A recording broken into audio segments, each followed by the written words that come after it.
Donc bonjour à toutes et à tous, bienvenue à Télécom Saint-Etienne. Simplement quelques mots en français pour vous dire que je vais continuer en anglais, étant donné l'audience internationale que l'on a aujourd'hui avec les collègues membres du projet européen. So welcome everyone. I'm trying my best to speak in English to give some insights on the project and the things that we're going to present today. I am Christophe Gravier. I'm the new director of Télécom Saint-Etienne. And I'm very happy to host you today at Télécom Saint-Etienne for this new event of our European project called DC4DM, which means Digital Creativity for Digital Maturity. In order to better understand the different presentations that we're going to have throughout the afternoon, I wanted to give some context elements to better understand why we created this project and what has been going on here during the project. The first thing is, as an engineering school at Télécom Saint-Etienne, we are actually training engineers. No surprise there. But we are training engineers that's going to be, who will going to be engineers throughout many years in the future in a society for decades, 40 years, maybe a little more. And what's going to happen is that the society is going to change during all those years, and we have the duty to train them to be able to be actor of all the transformation that's going to happen in the society in the future. So this is a key element for an engineering school to train students for the day they're going to enter their professional lives, but also to have the sustainability to evolve throughout their career. The thing is, when we train the students for innovation, we tend to train them in an iterative process. So we train them to change things, products that are delivered in the society little by little. So this is a very incremental process. And what happens is also that we want to train them to have a long-term vision of what's going to be the society and what could be the product that the future society going to need. So that basically this need that push us to contribute to this project. But there are issues when we want to train engineers for long-term vision. The first one is how to train someone for things that may happen in the future in 10 years, 20 years. We don't know that future. That's the first challenge, I would say. Second problem is there's a part of creativity that is involved in that process. That's why in the name of the project, it is Digital Creativity for Digital Maturity. And as scientists, we may not be the best to introduce creativity in our engineering curriculum. So that's the second challenge. And the last challenge, which is last but not the least, is ourselves as teachers. We were not trained for this objective. We don't know how to train students because ourselves we were not trained to have that long-term vision and not the methodology from a pedagogical point of view, how to train those engineers, because we were hardly trained ourselves. So that's the three main reasons that push us to contribute to this project, which is a project that is led by Politecnico di Milano, with the colleagues that are here today, of course, and the students. And in this project, we've got also École des Mines de Saint-Etienne, University of Madeira, Startup Madeira, and Télécom Saint-Etienne. So in that project, it is a European project in the frame of the ERASMUS+ framework. And there were basically two phases.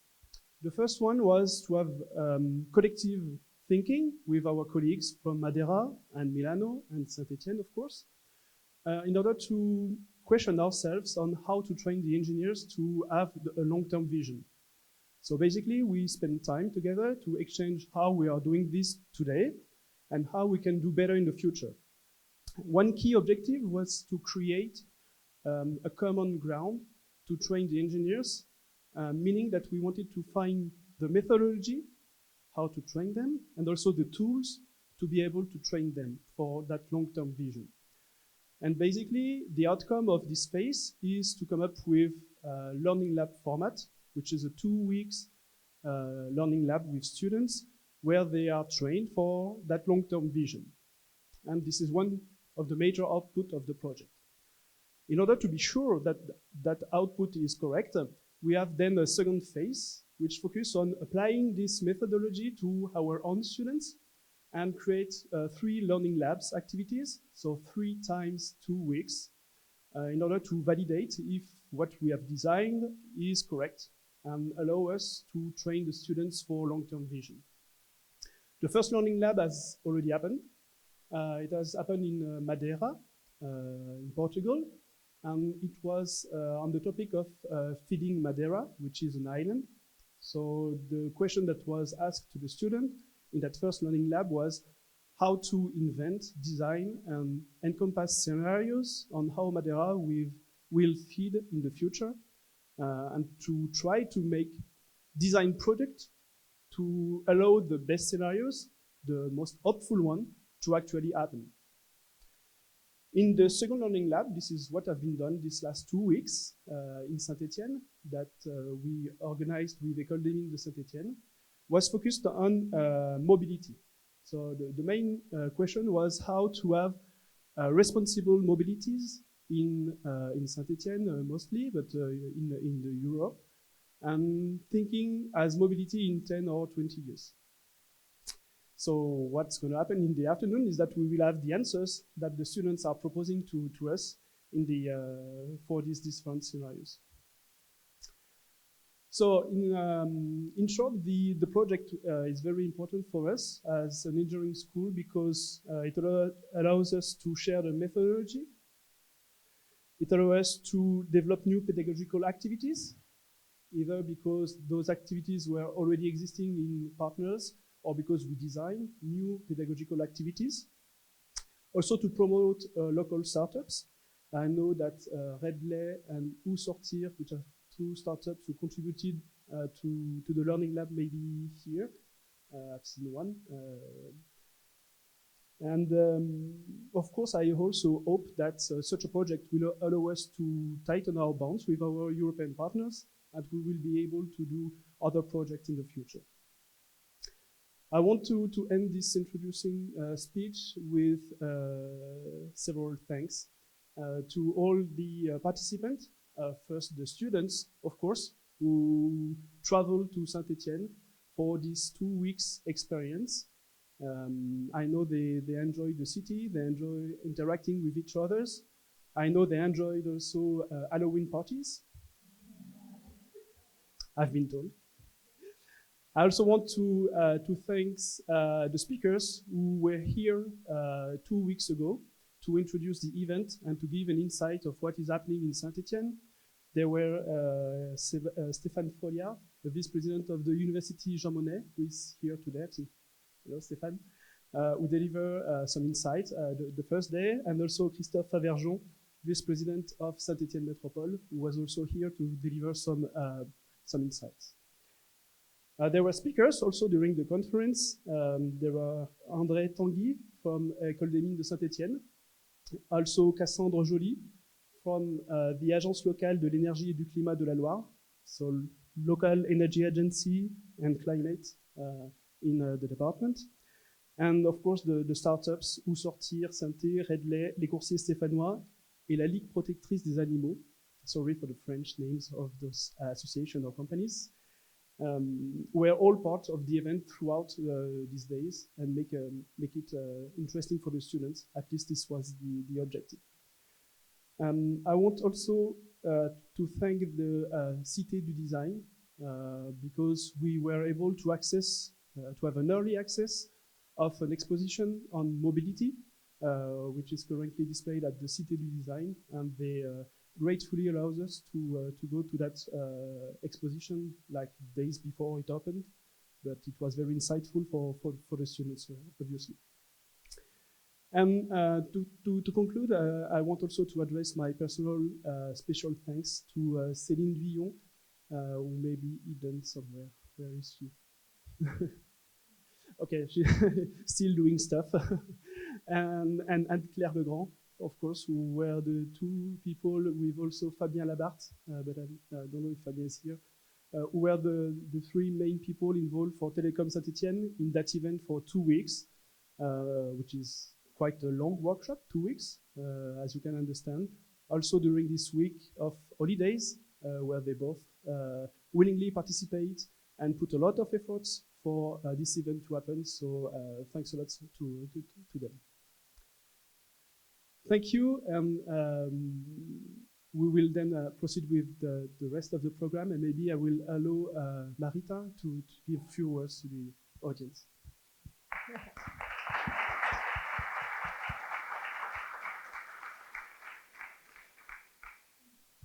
So my task is to go in deep in our project, in our methods, what we have to do until now. And this project is an Erasmus Plus, so is about dedicated to the education. So we worked with these 40 students, amazing 40 students. Hi guys. They work a lot. They put many effort in this learning lab, because 10 days is take much effort, but they put energy, they put their passion and so on. So I would like to say thank you to you. Okay, Digital Maturity Days is something that already explained by Christophe, but our aim is to design and apply these methods and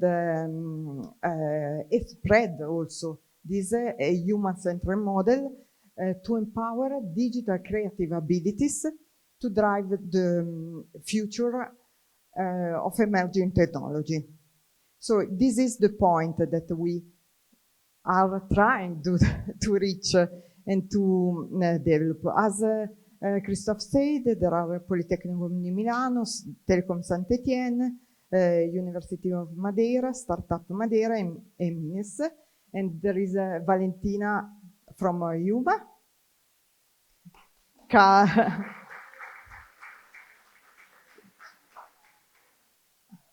Valentina Vezzare, I don't know, I call and Carmen, Bruno and Eva Monestier from Polimi,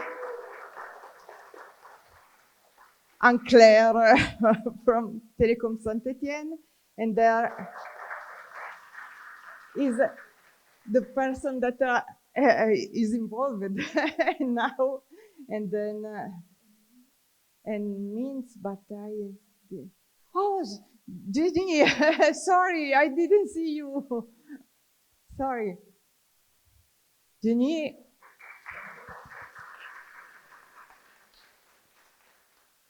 All the person that you see here put a lot of effort in this, obviously, and Claire in the organization, and thank you so much. I can understand you, okay? It's quite, grazie di cuore. Thank you. And then all the girls power, so wonderful. Great. Wonderful. Thank you so much. Thank you. Just so high. Okay. I want just to say, we want that obviously people need to develop a set of skills, not just technical, but also cognitive, social, emotional competencies, but also ethical competencies to face the challenge of digital life in the future. So, why we have to do this? Because now companies need this type of skills in their environment to reach digital maturity. And so we must update our educational model. And so we are trying to do this and to create some different tools in order to teach, to face these challenges. So this DC4DM educational models aims to train our students to become digital mature enabler. So it's a new figure for us, and is a professional able to manage this new technology in an ethical and sustainable way. Okay, and this digital maturity enabler helps companies to achieve digital maturity. So this is something fundamental for us. This digital maturity has the key practices, and we use these 4 key practices to collect digital abilities and to clusterize according to these key practices. So, is cognitive, digital, cross-functional team, and strategic vision. For each of these clusters, we have many digital creative abilities that are abilities to drive these future scenarios. And this is our model. We create this model in the consortium, and we create something that has to be trained in as a pre-process. In the middle, there are a process that allow us to apply these digital creative abilities in a process, in a design process to reach innovation. To reach innovation in 10 years. We asked our students to think about the future in 10 years.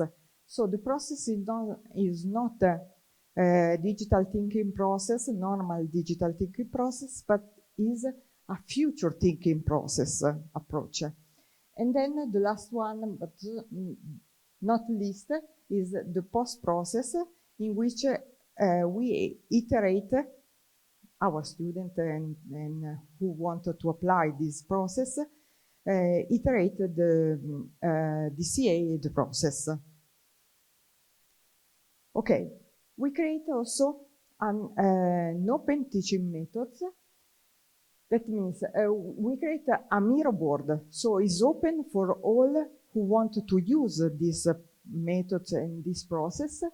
In a Miro board, we put instruction, guidelines, all the methods, and all the pre-process activities.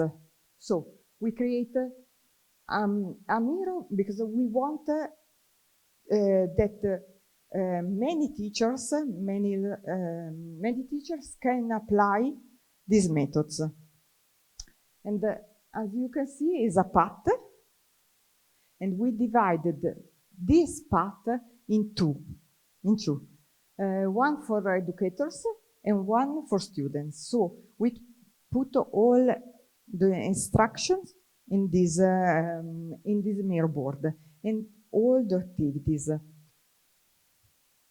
As you can see here, all the activities are collected in different areas, technology foresight, ethics, and so on.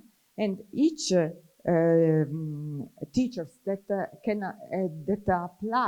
will apply these methods can choose some pre-process activities, and there are cards with the description and the steps that the students have to follow. So the last is smaller, but in our website you can find the link to see this Miro board, and there are all the tools in order to run the process. So you have to use this format to run the process, and is the tools that our students already used in this LearningLab and Madeira. So there are some presentations. So professor can take this and use by themselves. All these intellectual output that we created in this project is in our website and will be in the DC4DM EduBox. So we will provide on the end of the project all the stuff that we are experimenting now. So I let the stage to Anne-Claire. Thank you, Marta. You're welcome. And thank you for this explanation of DC4DM model. And so this model is applied on a LearningLab, and it's intensive study program with students from Portugal, France, and Italy. The first one was in Funchal, and here is the second one in Saint Etienne. And this second LearningLab take place in these last few days of the theme of mobility. And these issues addressed were related to mobility. And the work aimed to answer the question, can we actually change the way we travel, move codes, and share information? And can we invent new mobile sustainable future? Can digital technology be enablers to rethink mobility? And how can mobility contribute to a more sustainable society? So mobility is a major issue in the future, and we think that acting for mobility and digital technology means not only understanding mobility and digital maturity including all dimensions, social, economic, and cognitive, but also placing this mobility and digital technology in the crossroads of major societal changes such as ecological, digital, economic, political, and demographic. So students' team work on 4 macro themes that we identify as relevant for mobility. These are transport, energy, biodiversity, and culture.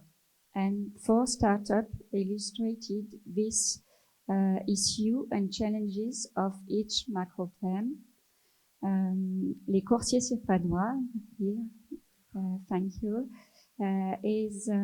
Coursier Stéphanois brings a transport service provided only by cargo bike trailer, and this company is inspiring for its cooperative company and democratic management. And this company will inspire and question about what are the challenges for the transport of the future for sustainable mobility. Redley, it's the second startup. This is a startup that creates material and accessories related with the cycle, and they introduce reused material into their product. And this story was the beginning of reflection on what the energy is used in future mobility. The third one is LPO, Beatrice, thank you for being here. It's an entity who works to support biodiversity and sustainability development, and they act in the interest of birds, but not only, of wildlife and nature, and they fight against the decline of biodiversity. And this biodiversity theme introduced the issue of how can mobility and biodiversity coexist in a sustainable future? And the fourth one is Woolship with Où sortir à Saint-Etienne. Thank you for being, Pauline. This startup products aims to encourage and to develop access to culture and events, and we can ask for how will culture issues be integrated into the sustainable mobility of the future. The Learning Lab started with the lunch session with Christophe Averjon presented the challenge of mobility within Saint-Etienne Métropole. Audrey Tanguy gave a lecture on transitional approach to design and integration of environmental issues. And Cassandre Joly from ALEC 42 gave a lecture on mobility, transport, and energy. And these different speeches allows us to understand and to immerse ourselves in the theme of mobility. So the students come from different countries and they have different background, maybe engineering, but also design or other backgrounds. And we use the team building tools to facilitate communication inside the team. And these tools also allow to reveal the specific functioning of each one team. Some tools are simply energizer, and voila, to start working in the morning with music and movement are also very funny. And others allow us to work on communication and the organization of teamwork. And these elements are very important to maintain motivation during 10 days and to keep a good atmosphere. It's a very important element, and I think it's key element for success for the teams. So before going deep in the process, in the DC4DM process, the students work on pre-processed tools. These pre-processed tools are in the DC4DM models, and these pre-processed tools allow to adjust the DCA skills of the learners. And the students are be able to discover the biodiversity of le Parc de Montaut, just closed, with Beatrice from LPO. And they were also able to discover the city design. Then the students work in teams on their macro theme according to the DC4DM process. They approach each step, which the first one is horizon scanning, which allow them to have a general vision of trends in their macro theme.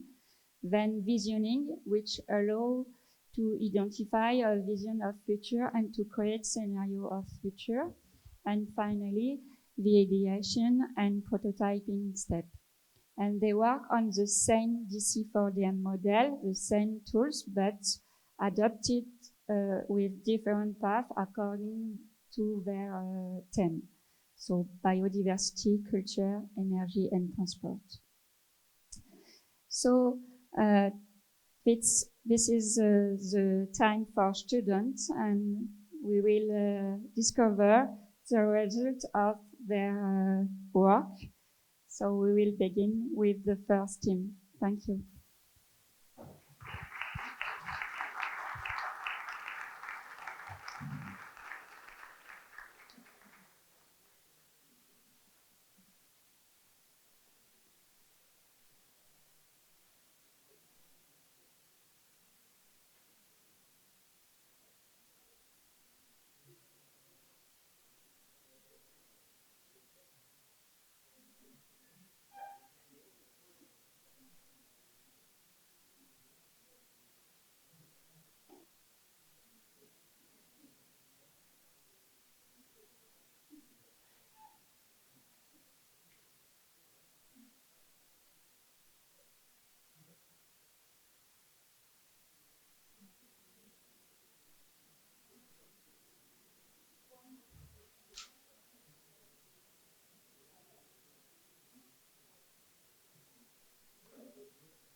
Just we miss one person in this team.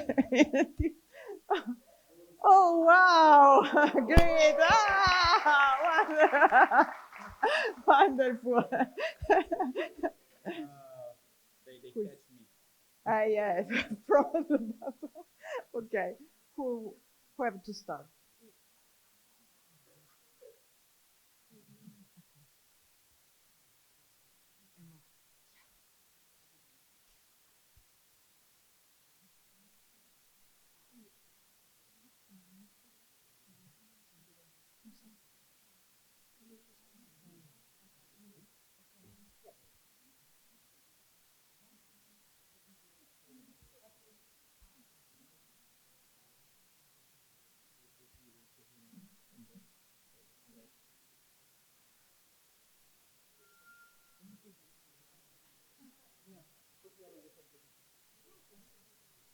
Make a sound.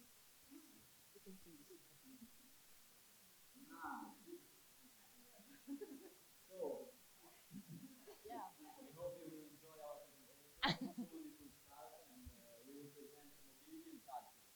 And you will see that there are two teams that will speak about culture today. And we took two different approaches. And this is very interesting when we work with different mindsets, and sometimes those different mindsets lead to different directions. And we will see today, especially with our two groups, how this journey has been.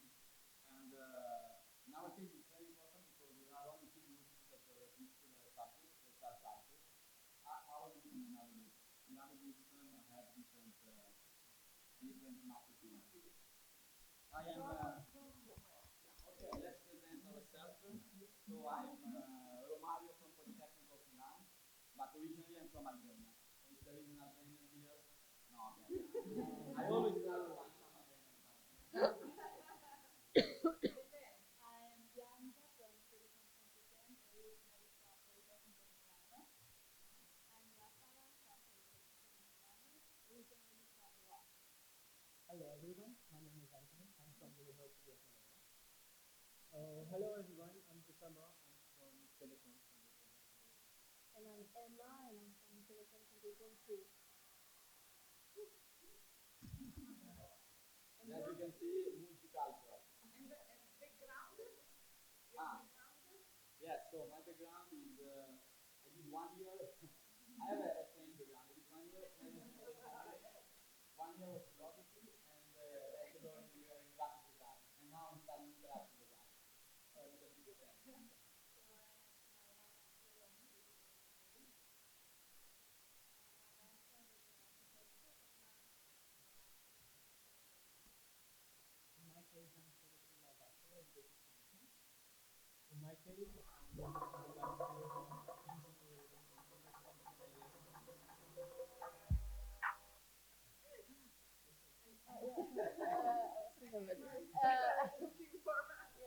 I was in master in communication.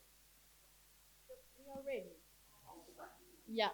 So hello to all of you. We are very happy to have you here today. We are the Good Staff team, as we introduce ourselves. The topic of the workshop that we choose was mobility and culture. We were invited to envision the future and to create an idea. It could be a product or a service and a specific scenario. So, let me ask you the following question. Have you ever wanted to share your experiences in a deeper, clearer way? Or you ever wanted to have more just words in a conversation? Then let us show you how. First, let's put a point about what is culture. We can think about food, arts, or maybe values. And you may be wondering, how is culture related to mobility? First, the mobility of people is when people are traveling or moving to another country to discover another culture. And in the other hand, the mobility of information, so the way we exchange informations between us. Yes. Yeah. So now, after knowing in which direction we were going, mobility of information, as Emma presented, we decided to do some research about it. We have compilated part of it into 3 different categories. They are relationships, isolation, and technology, of course. The 2 first ones are more connected to people. Nowadays, young people want to be in situationships. They want to have open relationships where they are with all the added benefits, just not fully committed to one each other. They are also lonelier. We see this because of the usage of the internet and mainly through social media. These 2 trends are directly connected to isolation. People are going out less, we see the increase of remote working, the increase in food delivery services, and of course, all of this was accelerated with the COVID-19 pandemic, when we were forced to stay home. On to tech. Right now, AI is starting to distinguish between smells, tastes, all of the different senses. Also, we are starting to connect to our nervous system different kinds of hardware, mainly for the development of different high-tech prosthetics. Finally, we also know that right now brain chips are in human trials. So we tried to look at these trends and try to find a common ground, and we arrived at this statement. So, quote unquote, we believe that in 2040, we will have experienced new ways to communicate for interchanging ideas, but also for cultural learning. Why? Well, mainly because people will feel a deeper need for connecting to others in both the physical and the virtual worlds.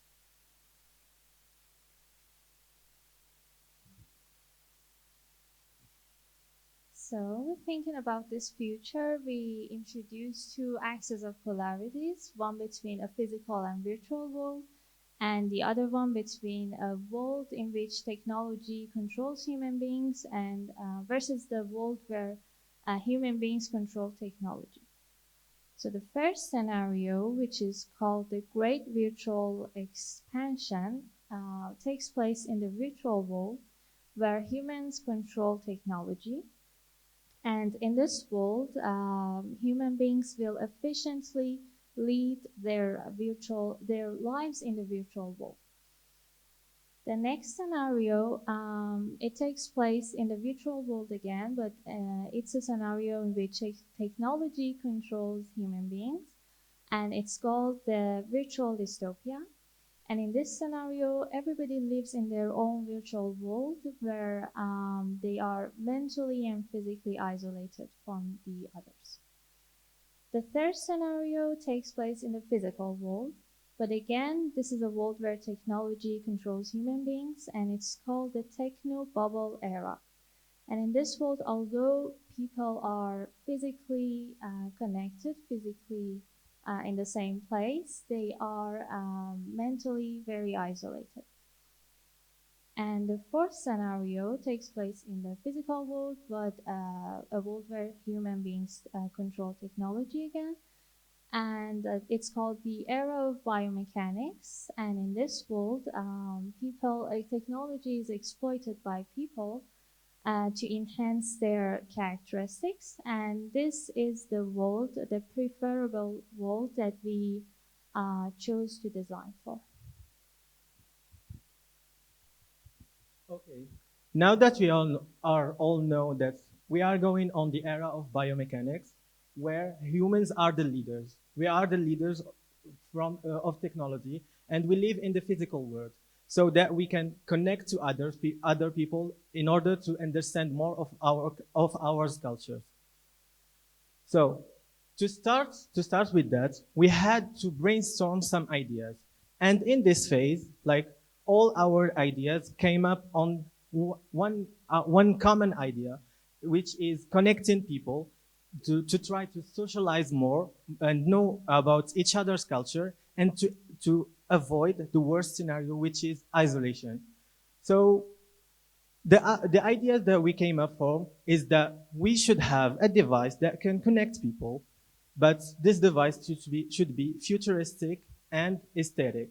Other than that, this product will be connected between two people, like we can see in this picture, and with the finger projector. So, at the end of this phase, like our ideas are coming in the common ideas, which I will say you right now. Like now, I will bring you with me in the future for a few seconds. Imagine if someone talking to another person and he can feel his sensations, smells, taste, listening. That's what we're working for.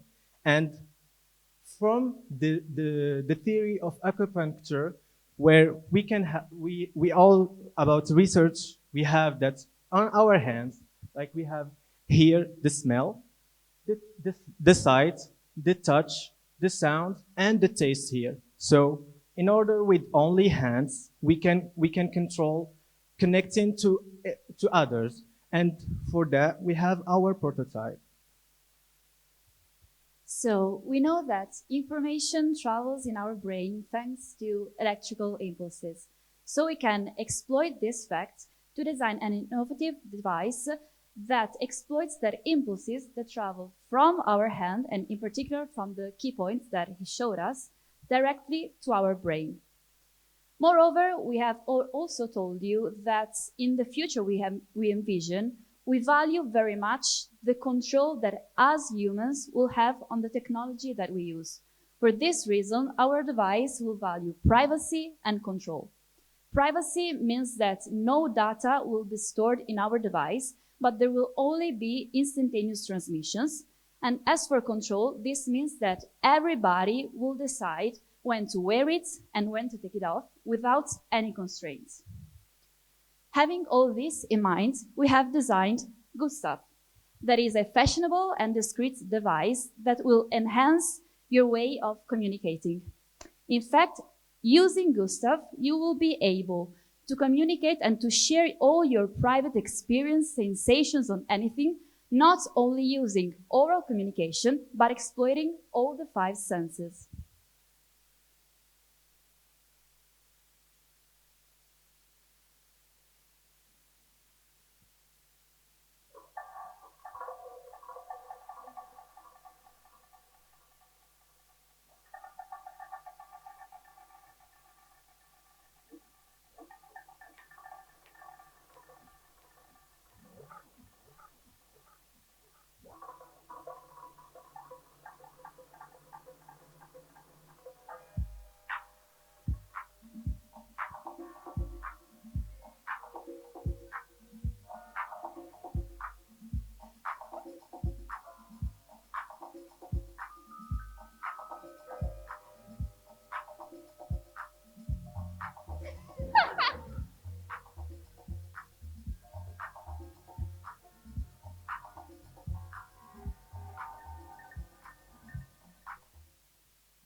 Okay.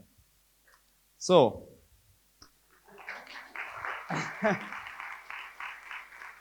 okay. So my part is the part where I will make an overview of what we did. So follow me for this last minute so that we all have clear what we did in our journey. So we started from a mobility of culture, and we valued the transmission of information from one human being to another human being in the real world. So I storytell my stories to another person. And nowadays I can do this as I'm doing right now with language, with the body language. And in this future, we added another layer. We added the possibility to use our 5 senses. And that's where Gustav is developed. And but this project has born thanks to our research. We didn't dream this last night, but we did a research to go in these directions. And we did the research on trends, and we found out that in the future we will be able to enhance human capabilities. And we are studying how the brain uses and recreates the 5 senses. And in the same time, we are going for the need of deeper connections that can solve the problem of isolation that sometimes we feel now with the use of technology. And that's where Gustav has been developed. And we also imagine like evolution of conversation in the future, as we saw in the video, Right now I can say like, what do you mean by it smells like butter when we are in a conversation? But my future body can reply me like, because he can understand it. He can feel what I mean by smells like butter. Or I can say, how sweet it is. You are saying that this thing is sweet, but I can't get it. What do you mean by sweet? He will feel it and he will tell it. Yeah, he can perceive this. He can perceive this. Or maybe it's like, I don't know what fluffy means. What do you mean by fluffy? Or if you receive it in your mind. Okay, you see that in the future, in this future that we have envisioned, the conversations will use also the five senses, because we'll be in a more connected way with the other human beings. And we also imagined like a possible novel of the future, where we imagine that this new world will have the possibility to enhance not only our connection, but also other capabilities of the human beings. So we imagine this newspaper where we celebrate with all the goals we have achieved. So this future we are imagining is a very good scenario. And at the end, we wanted to end this presentation with this quote by Rollo May, that's a psychologist, who says, communication leads to community, that is to understanding, intimacy, and mutual value. And we think that with our project, we went in these directions of enhancing the way to communicate with other people and to create a deeper connection and empathy. Thank you.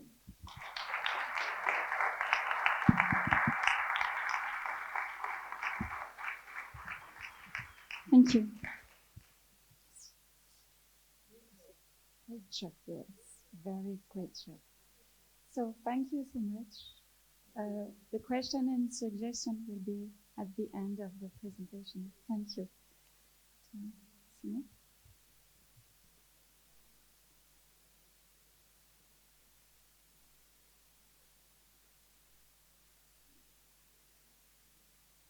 The second team will be about transport.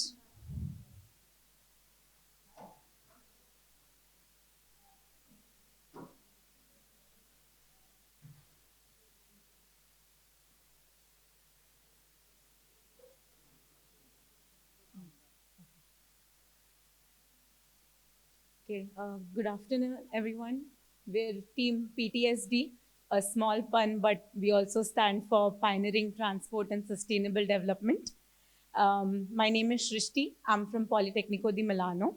My background is communication and UX, and at Politecnico, I'm studying product service system design. I'm Lena Turgis. I come from Télécom Etienne and studying communication. I'm Pierre Labattu. I'm an engineering student at Télécom Etienne. I am Davide Fiorito. I come from Politecnico di Milano and I recently graduated in my bachelor in industrial product design, and I just started my design and engineering master degree. I'm Aurélien de Veillère. I'm from Télécom Etienne and I'm studying photonics engineering. I am Mikey Batista. I came from the University of Madeira and I'm doing my bachelor in design. Okay. So let me begin by taking you all through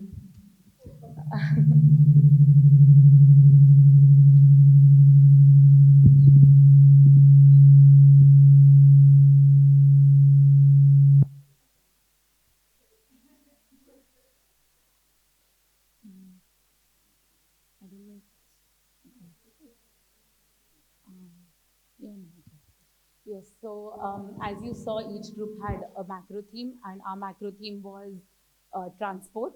So while mobility and transport might seem similar concepts, they're not the same, and but they're definitely interdependent. So we started by asking ourselves, what is transport and what is transported? So yes, people are transported, animals, goods, but then how are they currently transported and how will they be transported in the future? This is where we started questioning ourselves.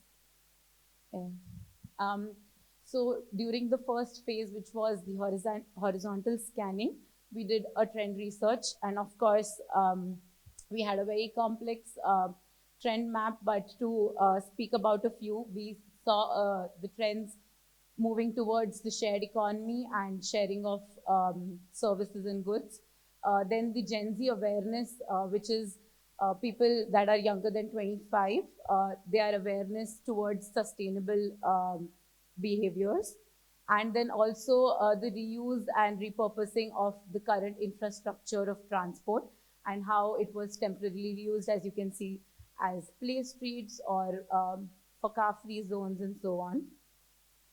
And investigating this deeper, we looked further into the quality of life of people and how it is connected to mobility, and how this new generation, as I said, was environmentally aware, but it also valued their time very highly.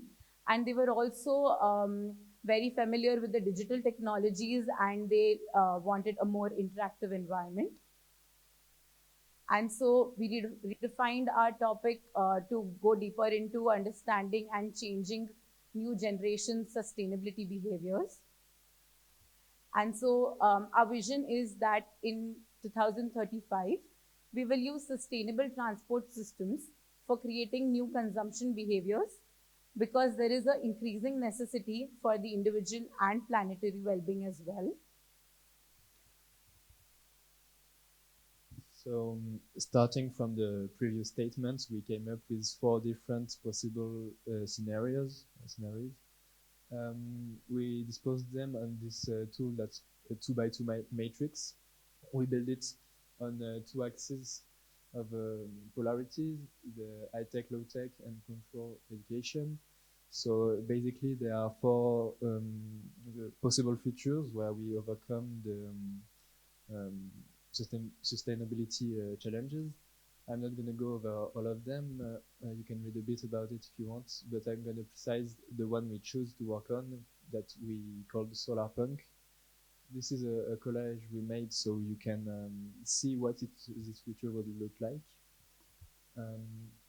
Solar punk is an ideology where a bit like if you ever heard of cyberpunk, but here it's focused on sustainability. Okay, it's focused on sustainability instead of consumerism. So it's although it's an optimistic vision, it's although we talked about some part of the necessity of some form of control. Control can be seen as like a top-down, or although, and this is a way we prefer to think about it, your control over your own action, empowered by the possibility of knowing and of information on what your behavior impacts. So in simply in the for immersion purposes, we imagine what a newspaper article would look like in this future, the meta news. So we talk in this article we talk about EcoScore. We're going to introduce it a bit later. It's basically an informative tool, but right now I'm going to leave it for my colleague to talk to you about some cool-looking pair of glasses. So suddenly you see an advertisement. Whoa, glasses. So what are these glasses after all?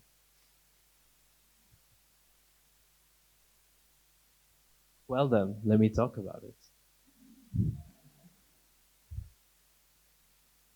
So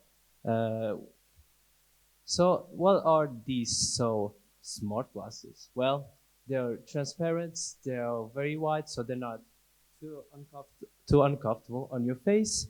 They have spectral temples which can easily adapt to your head shape. So you just put it on, it automatically adjusts, and it displays information only for the user. What's the information though? So we have some brief explanation.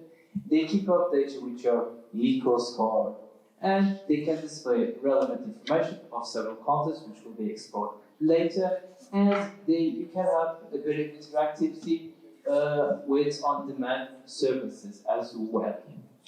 So moving on. So, as you previously heard, we mentioned the eco-score. The eco-score is what we basically came up with to arrive to our selected scenario of preferable future. Basically, it's a personal and private indication, some kind of an evaluation of your sustainability. The sustainability would be measured through the way you consume fashion, the way you eat, the way you move around the city. Especially, we focus on the way you use means of transportation. And basically, it is meant to be some kind of a reflection to better realize the implications and the impacts of your behaviors and your daily means of transportation you use and everything around this. So after this, we're going to present you a bit of a scenario story, and you're going to interact with the AI we came up with, that is Eva. So Eva is an assistant that helps you through your daily life, and that will inform you direct time of everything that you're doing and that you can do, and the repercussions of your actions. So now that we gave you an overview of the future we're diving into, we would like to play a little game with you. We prepared an interactive story where you will choose how to our character will behave. So in this regard, I would like I invite our teachers to select from your place.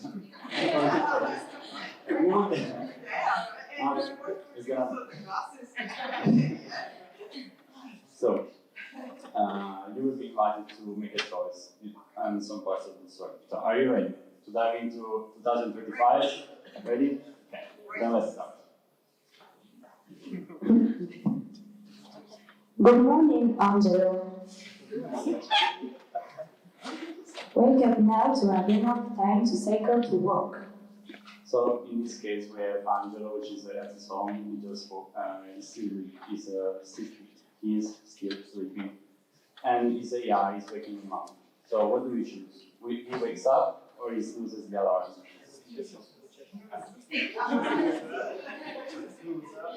And we go for the snooze. He's late now, and he has to get the train. He can't go to his workplace anymore. But in the meantime, he's put on his VR glasses. And what he gets informed about now, he's immediately made aware that his eco score has decreased a bit because his behavior made him use energy when he could have used his feet, he could have walked. So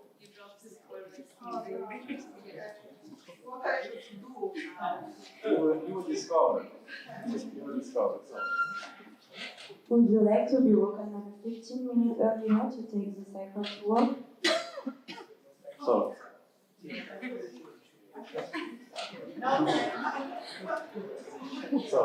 Eva just asked Angelo if you want.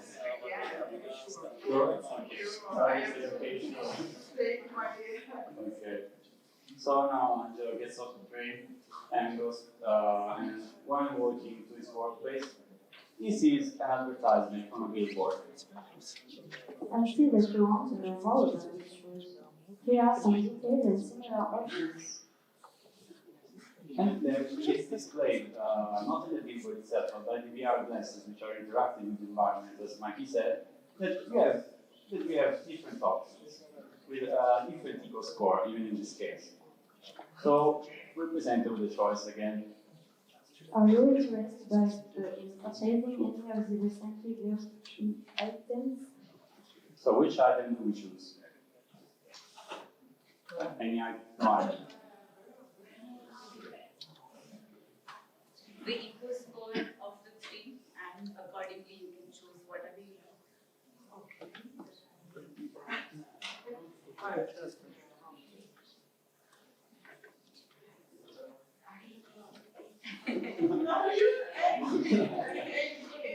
Okay. Oh, Oh, that was a cool purchase. Knowing more about this project and its eco score sure helps, huh? So we're starting to make up for this morning for the train. Okay, so moving on. Angelo is now this co-working space which has different kind of solution. It has both metaverse spots and also like the office space that we have nowadays. But it's working in a global context, so it's made aware by Eva. You have arrived at your co-working office. MetaCubes are available for remotely connecting with your global team. But now it's lunchtime, after a hard day of work. So,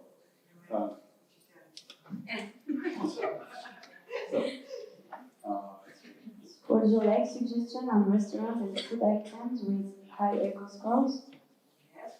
yes, okay, we go on with the biggest course.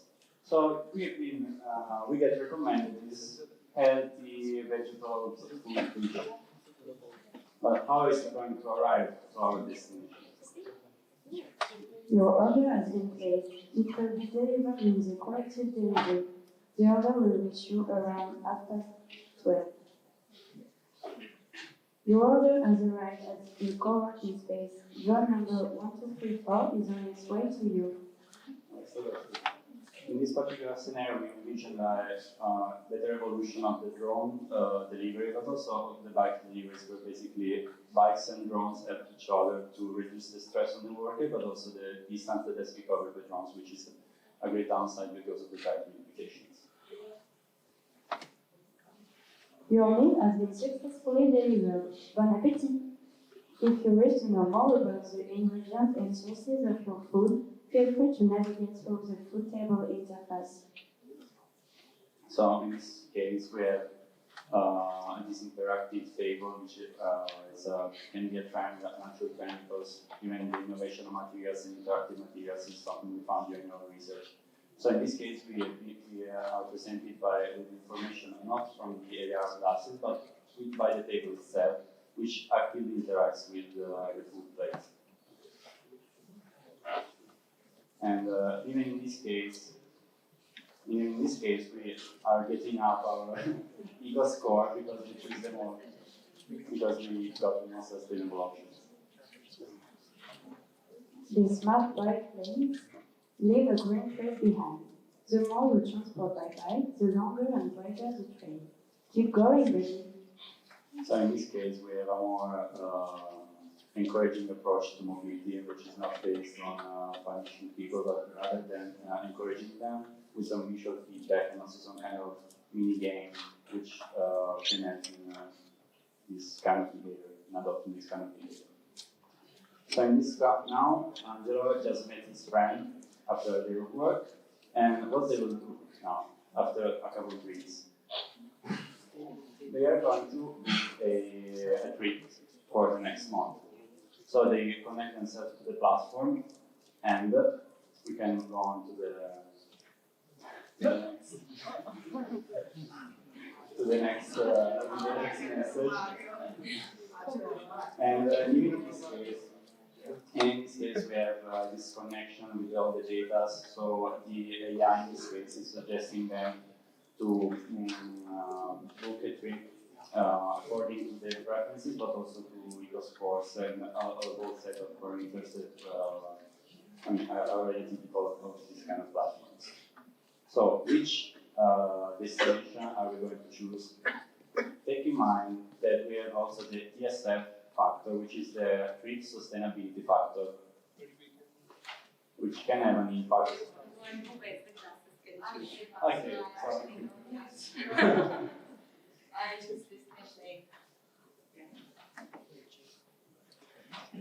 Hey Angelo, this ensures I see that the travel sustainability factor for your chosen trip is higher than 50. I can go ahead and complete the booking for you. So at the end of the day, we can see that our eco score fluctuated a bit, and it's the green area of the chart, which is our actual performance in this case.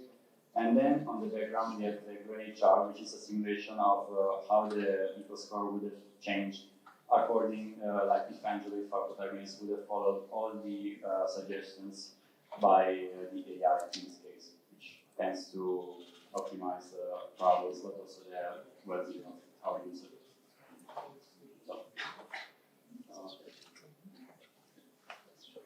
So what we believe with the example we showed you is that technology can be our friend and advisor throughout daily life. It can help us understand and change our behaviors towards a more sustainable way of life for a better future.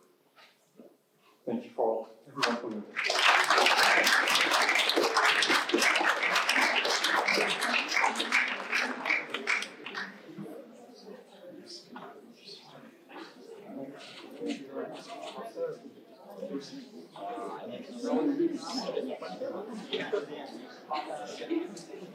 So thank you. We have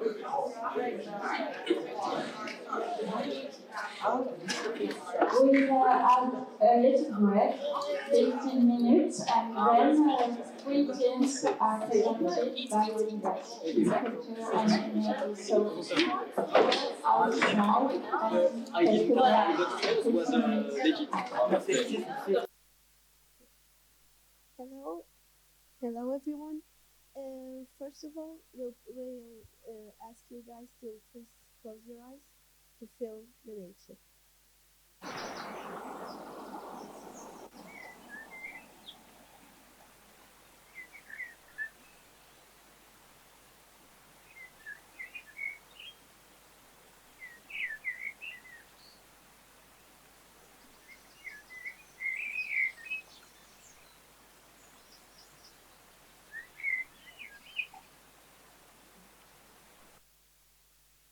Well, we just started out with plants and animals, but what if we can connect with them, could interact with them in a different way? We are Upper Studio, and we work on mobility and biodiversity. Our group is made up of very internationalities. We come from different studies backgrounds, from engineering to design. I'm Laura from Madeira Island, a design student. I'm Aubin from Télécom Etienne. I study as an engineer. I'm Anil. I'm first engineer in Télécom. And I'm Alessio Garzolino. I come from Polytechnic of Milan, and I'm studying integrated product design. I'm Lisa. I'm from Politecnico. I'm a student of the master's degree in integrated product design, and I'm from Milano. I'm Fabien. I'm from Télécom Saint-Etienne, and I'm studying engineering. I'm Raissa Bamba. I'm from Télécom Saint-Etienne, and I'm studying design of communication. Since we took the idea of biodiversity being the variety of life on Earth and mobility, the ability to move freely and easily, we took that on to our project. So, the first part of our process was the horizon scanning. The main goal of this process was to enlarge our vision about this topic, so mobility and biodiversity. For that, we used the keywords in the definition of biodiversity and mobility that are specific diversity, ecosystem, inclusive, distribution, and quickly, easily. With these 5 keywords, we got 5 main topics that are 15-minute city, removing boundaries, attention to animal migration, and finally the ecology of humans and autonomous transports. The next step was the STEEP analysis. STEEP stands for social, technological, economical, environmental, and political. And we just go deeper in each trend to find some specificities, to go deeper, to see more. And then we have done a domain map with the 2 trends that we think were most valuable. So it was removing boundaries and 15-minute city. So with this map, we just made a lot of connection to enlarge our vision about these two trends. In the STEEP analysis, we mentioned 15-minute cities. It's a new design of cities where everyone in every neighborhood can access their urban services and meet their daily needs only in 15-minute walk or bike. As you can see in this model here, it's a model of Paris since the idea first appeared in the Sorbonne University. Next, we have removing boundaries, and which means us humans, we become a part of nature again, where we work together toward a more healthy and diverse world of ecosystem, a world where we don't see ourselves as separate or as morally higher than animals. And with that being said, let me introduce our statement. In 2032, we will live in a coexisting society through interspecies and technological collaboration and cohesion for the need of satisfying our ecosystem in a new way to not compromise the needs of our future world, because today's lifestyle is unsustainable and will compromise the ecosystem and reduce the chances of life surviving on Earth. So starting from this statement, we work on the scenario metrics, and we place in the middle, in the center, the topic about the coexistence between nature, human, and technology. And we work on try to define the polarities and define the meanings to create our vision and how this could impact our society. So we, in the horizontal axis, there is the individual and community. And for us, individual means a circumscribed act that contributes for the change in where every individual work and in their life in order to obtain our statement, to reach this goal. And then there is a community level that we intend as a system in which everyone collaborates for a common goal. And meanwhile, in the vertical axis, we try to define two words that means that are replacing, that is a substitution of something natural with artificial or synthetic, and then the saving, so the act to try to preserve the current conditions with new technology to maintain the balance of the ecosystem. So we, from this scenario metric, we define four totally different words that in the left, upper left part, there is the first scenario, this my room is my city, is a future when we replace every kind of food, every kind of type of works in order to coexist with nature in our houses. Then there is in the part based on replacing and community, so not in an individual state, but all together for reach a common goal. There is the concept of an AA ambassador, where there is this AA that manage our interaction and our way to really coexist with nature. And then in the down part, we have other two scenarios, this individual and saving, that is that everyone in their own house can work, can build, and can interact with nature in order to have this coexistence with nature. And then transported to the community state when we embrace nature in our cities and our society in order to make to create this coexistence. So we decided to work in the scenario about AA ambassador. So one of the fundamental elements of coexistence is the creation of relationship and the interconnection between the different species and elements that create our environment and our world. So we have decided to consider this type of scenario to create a new community between an interspecies community between a replacing with AI and in a perspective of communication. As we know, the technology and in specific way, the AI technology are completely becoming part of our daily lives.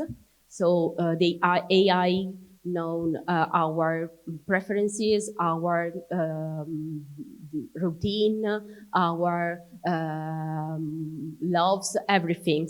So we know that in 10 years, the AI technology become part of our lives every day, every moment.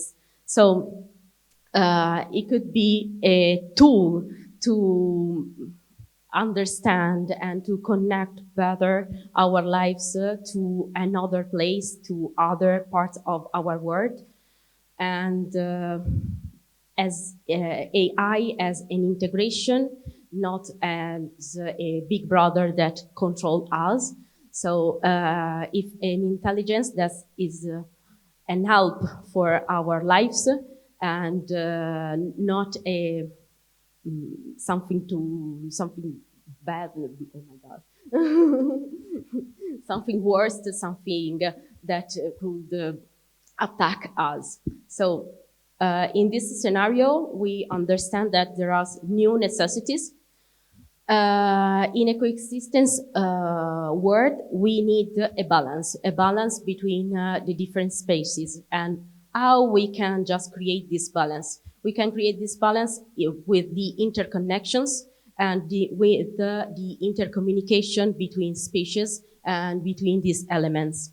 One of the main topic is the protection, because if we think about the intercommunication of between species, we need the protection of this data and of this information. And about the new city, I lost my word. So to connect with nature, we need to first understand how nature communicate with each other, with each species. So obviously for animals, it's a majority of sounds, movements, or smell. In the case of trees and plants, we recently discovered that plants can communicate with their roots by emitting chemicals. And this is also the same for example, with miscellaneous. And a funny fact about that is that we call this interconnection between the plants the Wood Wide Web in reference to our World Wide Web. And so we want to try to reconnect to nature to fulfill these needs. So we think about two projects. The first one is to redesign the city. Redesigning the city, we will think about the 50-minute city, because it's an efficient city. So imagine that you are in a 50-minute city where you can fulfill all your daily needs by riding a bike, and you have nature with you. Nature is all around. There is plants on the buildings, there is animals on the floor, there is animals in the building. Nature is everywhere. So to achieve it, we think about different kind of things. For example, we can use biomaterials to help plants to grow in the building. We think about more efficient structures for biodiversity. And we are a species, a social species, so we need a place to gather all together. So we think about the center of the city, who will be the main place to be, the place where we have the data center for the AI, the place where we can have activities with animals and plants. And it's really the key point of the cities. And each city will have this kind of place, and each city will be also connect with each other. So we will really have a network between cities, humans, technology, and nature. So to fill these needs, we can think that there is something lacking, especially for humans. We lack some things for a long time now to understand animals, and it's the sixth sense. So, the sixth sense, what is the product service?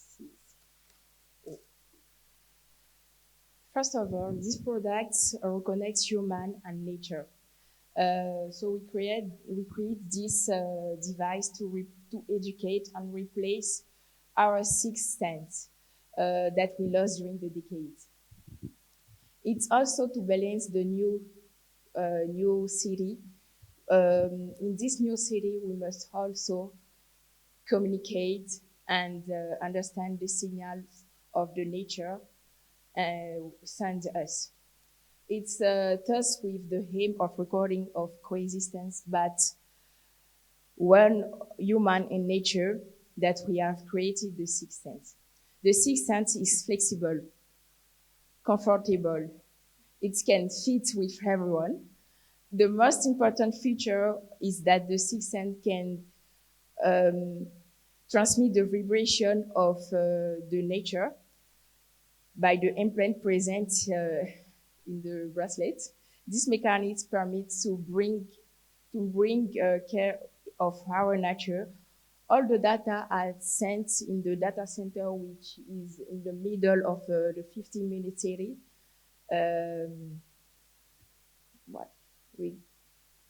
We get call from the future. Pay attention.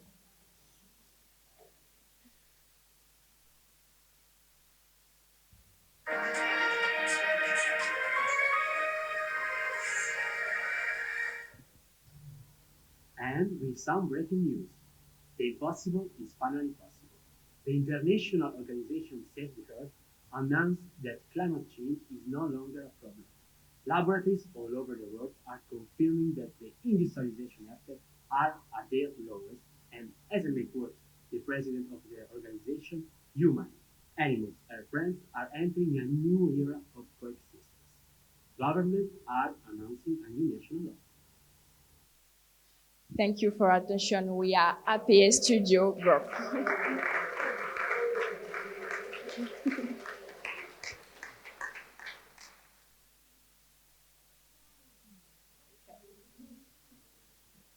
Thank you very much, Etienne.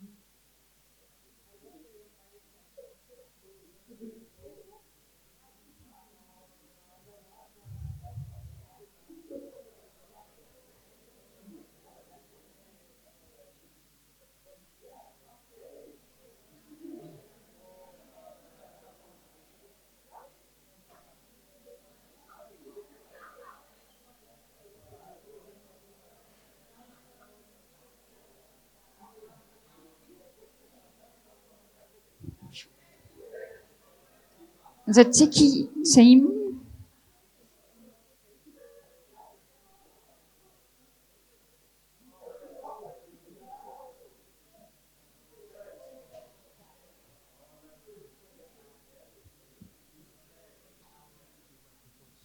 Yes.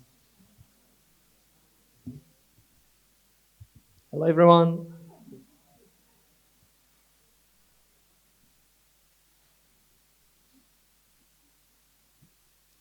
Hello, everyone. Thank you for your presence, first of all. We are Team Techie.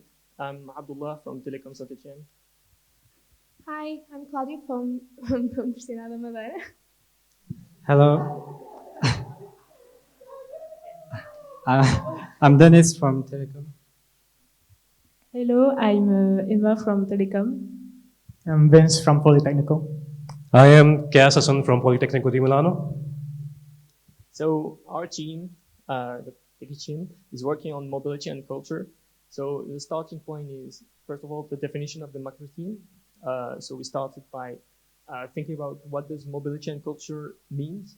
So it means multiple things.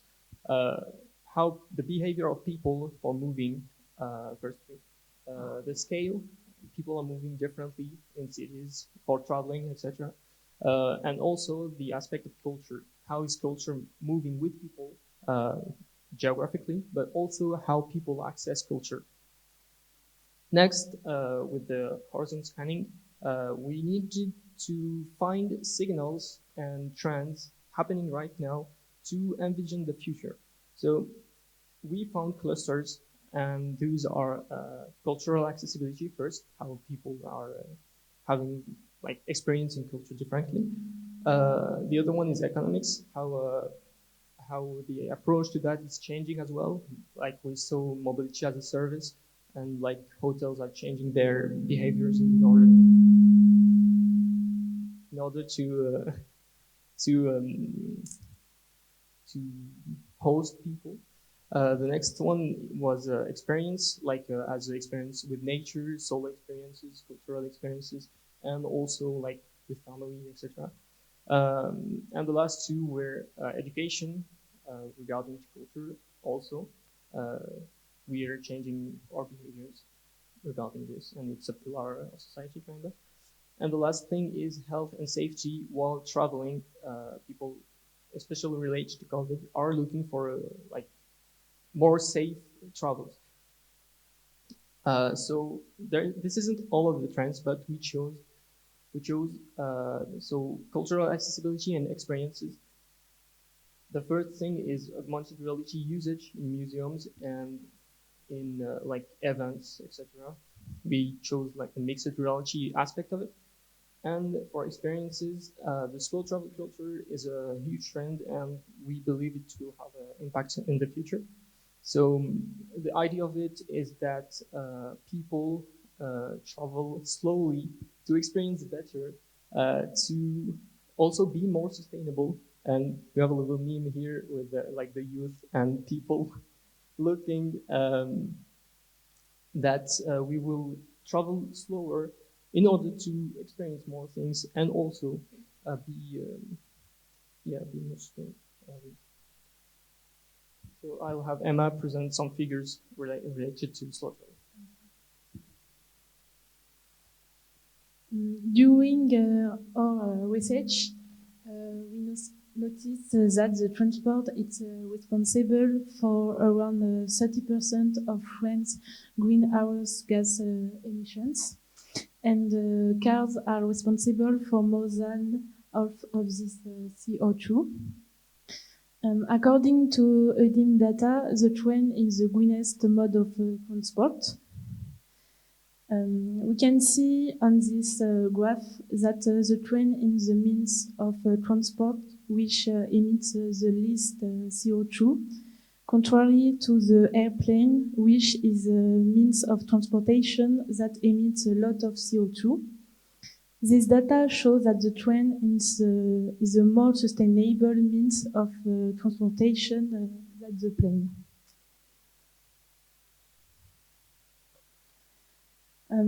This statistic also confirms that the car is the most polluting means of transportation, and that it is essential to replace it.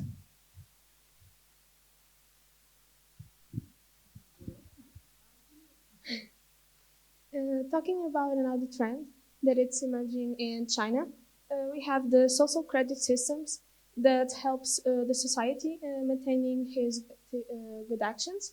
And why are we talking about the social credit systems? To explain, we have here an example of two friends. One is Angelo.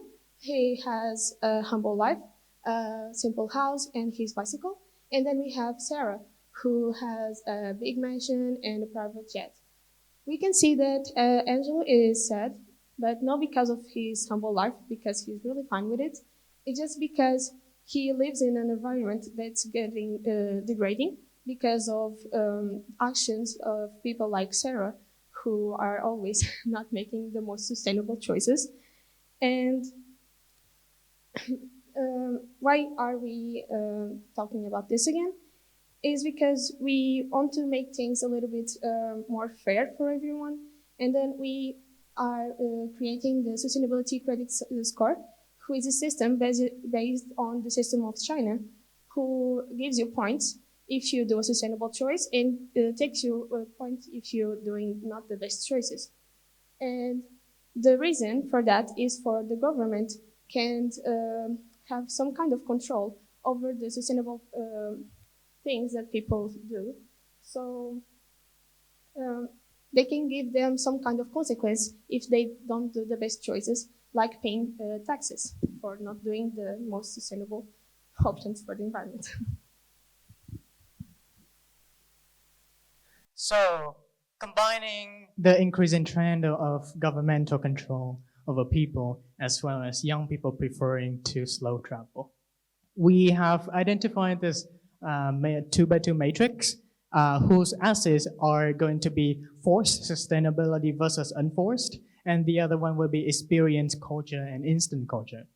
So what does forced sustainability means? It means that we're going to have more governmental control over what is sustainable and what isn't. There's going to be laws and regulations in place to make sure that people follow certain direction for sustainability. The other one will be, the other direction will be up to individual to figure it out, even though most people will have the will to do sustainable good. The other axis is how we experience culture, and specifically the culture of travel. The one on the left you can see is has to do with how people want to experience more culture when they travel, how they want to take things slow, how they want to go the slow route to see more nature, for example. And the other one is instant culture. So think Instagram culture, think TikTok culture. They just want to go to a place, take some photos, and then leave, and that's it. It's kind of like window traveling. So combining all of the assets together, we have 4 different future scenarios. The one on the top left, we call an organized culturalists, who are forced by regulations to do sustainable good, and also who are encouraged to experience more culture. In this scenario, we will have predefined routes in cities, in countries that people can go through, and also more exchange of culture as well.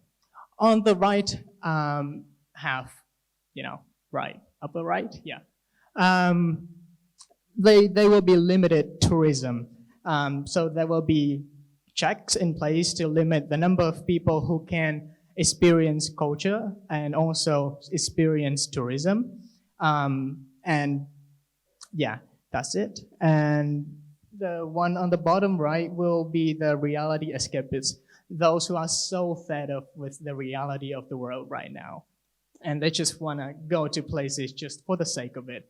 And there will be no culture exchange. But even though they will still prioritize sustainability and maybe with the help of extended realities, virtual reality, they can just stay in one place and experience the far-fetched region. And the last one will be idealized explorers, though who are a little bit romanticized, like who want to go to different places to experience culture, but who are also kind of on their own, so they have to organize it by themselves. And maybe there will emerge more cultural exchange and creation of new culture with people. And as a team, we decided to focus on the organized culturalist future as a preferable culture, preferable future. We hope that people will have fun in this scenario, but that's a conversation for later. And thank you very much for your attention. This is the end of our presentation. Wait. Are you not forgetting something? No, not really. There are more slides. No, I made this slide myself. I came from the future, the year 2032, and I added more slides in your presentation. Oh, really? Yeah. Okay, let me see. So, welcome to 2032. Oh, wow. Okay, unbelievable. Who are you again? I am Techie. I am an AI-based buddy, and I live with all the humans now. I am a companion with you in all your daily tasks in everyday life. Oh, okay. And how is the world going to look like in 10 years? It sounds like we're going to die soon, man. No, we are not going to die, and the world is a really good place. We are living in a sustainable society where the government has mandated sustainability credit system, as you can see, for leisure traveling, to control the tourism, and to save the planet, and to give a better cultural experience for everyone. Is that good? I mean, it sounds good, but kind of utopian for me. I don't know. What can you do? I am an AI, but my capabilities goes beyond just an AI. I am with you all the time. I can, all the time, calculate your sustainability scores. And as you know, I am pretty trendy and famous these days. You saw one of my cousin in another multiverse in one of the previous presentations. Here we are. So, as you know, based on your scores, I suggest you different transport possible solutions which has the minimum sustainability score, which keeps you good and keeps your point high. Based on the government regulations which your country has put on you, I create and orchestrate an amazing travel itinerary for you. Wow, that sounds a little bit complicated. How's the user experience, user interface going to look like? It's not complicated at all. I am very user-friendly. If you go ahead, you will see how I behave in different scenarios. These are my user interface. If you can look. Wow, looks interesting, looks beautiful too. Who designed this? I want to meet them.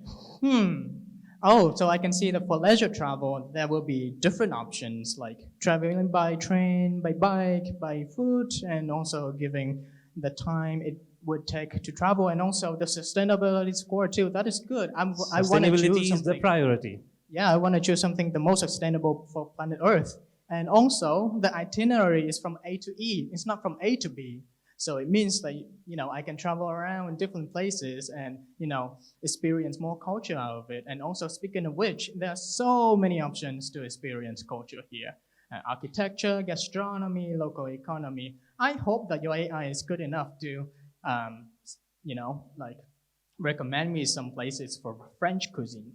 Oh, and finally, there's also sustainability credit as well. I can see that there's a score for me and also historical data and how slow travel can definitely help with helping our planet as well. It's very important to understand the point of sustainability credit for us. As one of your colleagues before explained properly, so imagine the tax systems.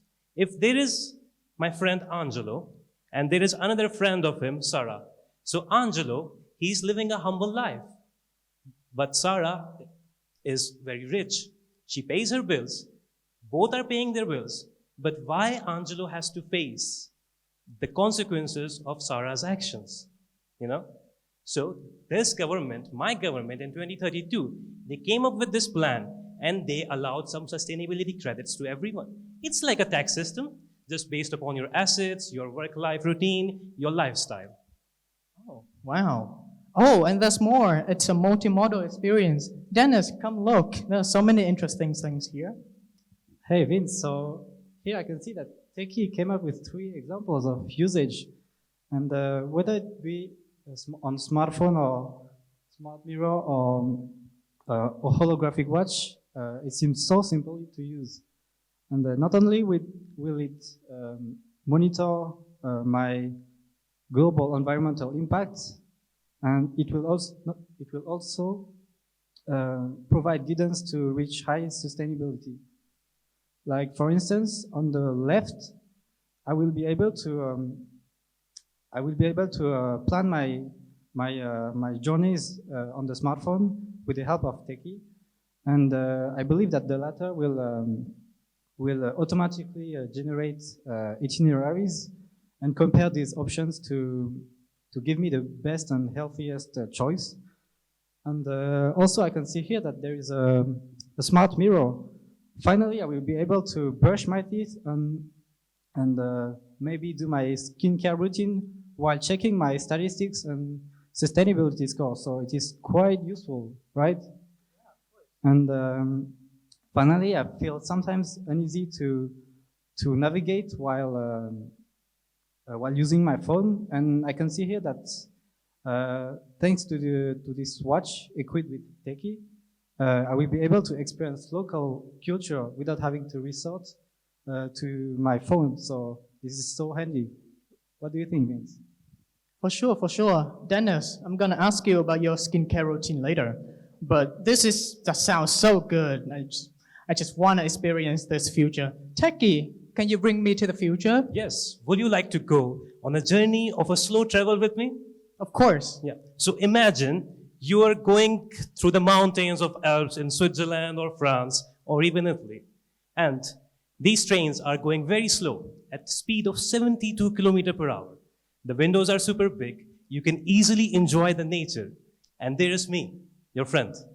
I guide you throughout all the points. My AI and the data points, the million of data points which I have gathered, they tell you about the landscape, the fauna, the flora of that nature and the landscape.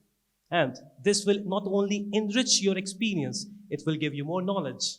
And besides that, I give you more cultural suggestions. So to integrate with you the local culture and to preserve the local culture. Speaking of culture, so I was in Saint Etienne last week and I saw this beautiful vase.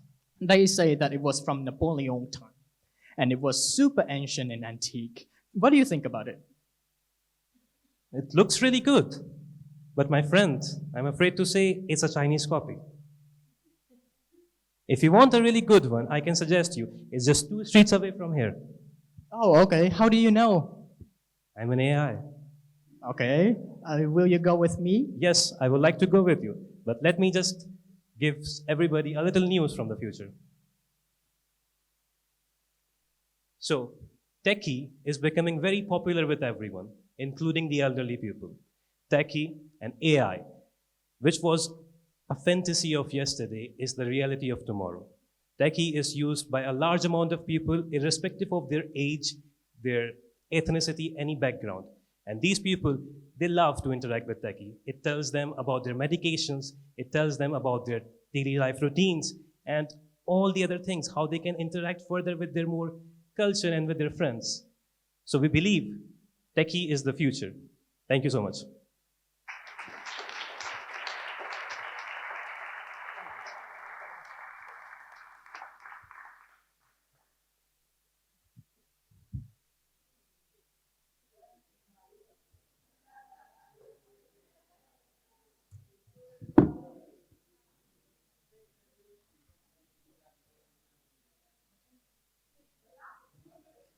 The last one, thank you, Teki. And the last one is about transport and mobility.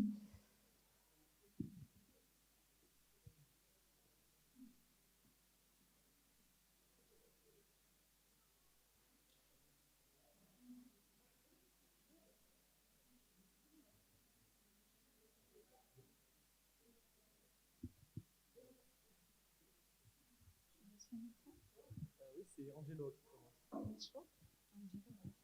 Yeah.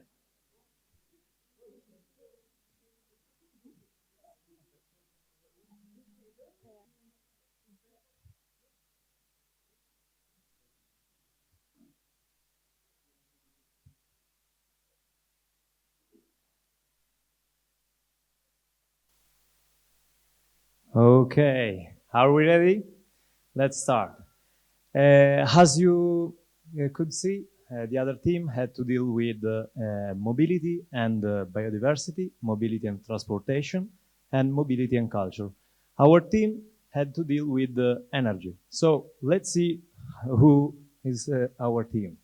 We are Team Spark, and I am Angelo from Politecnico di Milano. Yeah. I'm Kelsey. I'm from Télécom Saint Etienne. I'm Elisa. I'm from University of Madeira. I'm Mohamed. I'm from Télécom Saint Etienne. Yanis from Télécom Saint Etienne. Rohit from Politecnico di Milano. And Pierre also from Télécom Saint Etienne.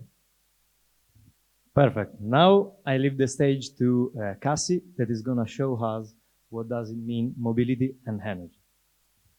Thank you, Angelo. To start, we asked ourselves, what does energy and mobility mean? Mobility is defined as the ability to move freely or be easily moved while.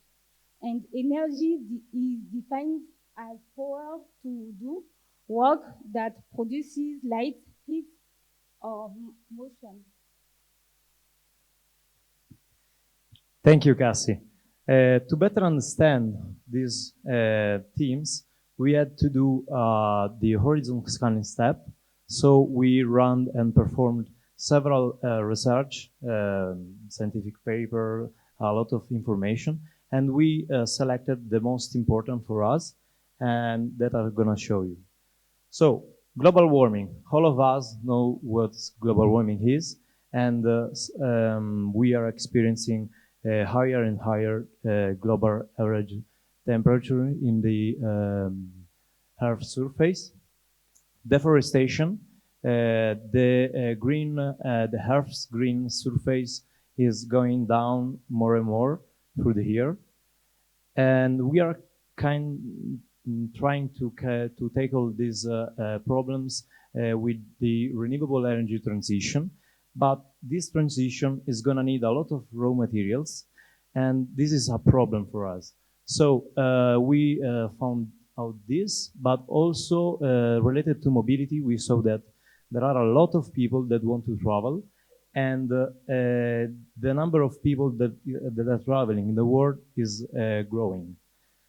And thanks to digitalization, as we could see also after the pandemic, the way to work is changing and is going through the remote working. So this aspect are leading us to a way to live and move that is different, and to live as a digital nomads that can exploit the digital technologies to discover the world and and travel.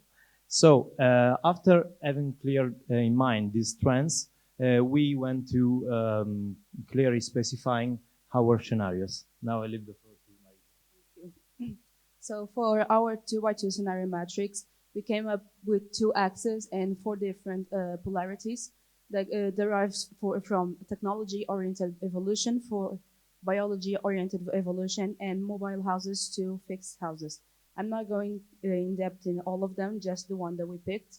But we picked the natural flexible symbiosis, where our goal was to create a society that that relies only on renewable sources of energy, such as plants or other green energies. We have also CO2 batteries to fuel the city and our houses, and our our urban landscapes will change drastically. The road infrastructures and the city infrastructures will be adapted to a modular house stations where people can move their houses with drones. We also have shared micromobility and the use of biological waste to fuel the plants to give energy to the city. Okay, let's see a bit further the future by discovering the newspaper. Like the headline of the newspaper is "Last Price in Madeira is booked." So 2 days after the beginning of summer holidays, the last place in Madeira was booked. So it's the new destination of the whole social media influencers. Also, let's discover who is John. John, he is a 25-year-old man. He's an IT engineer who is remotely working from his Hexda home. John is an IT engineer. He likes discovering new technologies, and also he's adventurous. He likes nature and like to use micromobility to be more sustainable and discover the nature he loves. So now that you know who Jen is, let's discover a typical journey of him in this new world that could be your day in the future. So first, you wake up from your computer monitor sleep in your Hexa house, which is, as we said before, the house of the future, and you feel well rested because the AI that calculates your perfect sleeping time did the job. Also, as soon as you wake up, the lights automatically turn on. After that, you take your food pill, which is a pill designed to have all the basic needs for your body, all the nutrients needed for a whole day. After that, you head up to the bathroom and look at the mirror. This mirror, which is a smart mirror, shows the weather forecast, also the date and the news. And one of those news catch your attention. It is written, last place in Madeira got booked only 2 days after the beginning of the summer holidays. You're quite disappointed because this was the location we wanted to go, so you have to find another place now. You decided to take a look out at the window. What you can see are tall buildings, huge gardens, and flowers on houses. Nature is really included in those cities. Your now ex neighbors is waving at you as his house is leaving its station because he decided to go to another place. Luckily, your house is located on the last floor of the building, so you have a pretty good view of the landscapes. After some reflection, you decided on which destination you are going to. You decided to go to Sicily on the countryside. So in order to do that, you launch your phone, open the Hove application, and decided of your location. It only took you 2 minutes to decide that, and the drone will be there in 10 minutes. So you just arrived at your destination after a short but long enough air travel, and the AI that was controlling your drone, which was holding your house, land you on your arrival station. As soon as you land, you're directly connected to the electricity, water, and sewer system. This is a pretty good view because if you look out the window once again, the buildings have disappeared. In fact, the landscapes have completely changed. Now it's only nature and luxurious flora. No, not that much extra house on the view, so it's only nature and you. So it was a pretty good idea to move in this place to work remotely. Okay, so now I'm gonna talk about one of the key points of Jean's journey, which is the place he lives and travel in, which we have named the Hexa Home. This is just an outside view of the Hexa Home. I'm gonna talk about a few key points of it. First, on top of the Hexa Home, you have water and waste storage, and on the bottom you have batteries, which main purposes are to keep you alive during your trips, so you can still fulfill your everyday needs. On the 6 sides of the Hexa Home, you have multifunctional windows. What are those? Well, it's basically windows that can as well act as doors, since those are sliding windows, but mostly can act as walls, since those are photochromatic windows, so they can blacken and darken as needed if you don't want to share your privacy, your private life. And just at the bottom, you have the plug, which Pierre talked about. To go more in depth of the Hexa Home, you have first of all the size. It's a 5-meter wide pod in which you can do basically everything: live, sleep, eat, and work. It's of course perfectly designed, so every inch of unused space is used for storage. So the 5 meters are way enough to do everything. A question you could ask yourself is how you have the internet is this. In this future, the internet is provided with a satellite connection. So every Hexa Home has the internet without having to plug in. And mostly you have no cables running around everywhere, so it's more nature friendly. We talk about BioSwitches, and no, it's not a typo. It's the name of a brand, BioSwitch, which basically replace the old flip switch. By the touch of a plant, you can turn on and off electricity in the area. The Hexa Homes are modular homes, which means you can place 2 or more Hexa Homes next to each other. And thanks to the sliding doors, you can basically have multiple homes that makes one if you don't want to live alone, for example. And finally, sliding doors, of course, because you want to be space efficient. So we thought about what innovations we need to make this world possible. So the primary innovation we need to make is about mobility. So we think with the energy needs are being fulfilled, and we will move towards the future that is more dependent upon artificial intelligence. So all the public fleet and the private fleet will be integrated with the AI, So we will be able to use clean energy to provide an efficient mobility system. And within the city, mobility is efficient if you use a micro mobility system that doesn't utilize any energy or using the green energies. We are thinking of the cities because the trend that keep on coming up in everybody's research was a 15-minute city. So this is a possibility if we try to use the micro mobility within the old structure. And the final thing is our product that we call Hexa Home, that is designed by the company Who, which helps you move the modular home, so giving a plus to the nomadic life. And also in this world, the other thing that needs to change is the energy ecosystem. So for energy ecosystem to be completely clean, we are thinking of adapting to the new energy that is called the biopanel. So this biopanel is the biggest trend of the green future because it will help you save the environment and also produce the green energy. The solars are going to be efficient. Like there are trends that solar panel can be printed on a transparent, so you can use them where you don't want to cover up your windows and other views with the transparent solar panels. And bio waste, as humans and the nature are going to be at the maximum, the bio waste will increase. So we can use this waste to produce our daily home energy needs.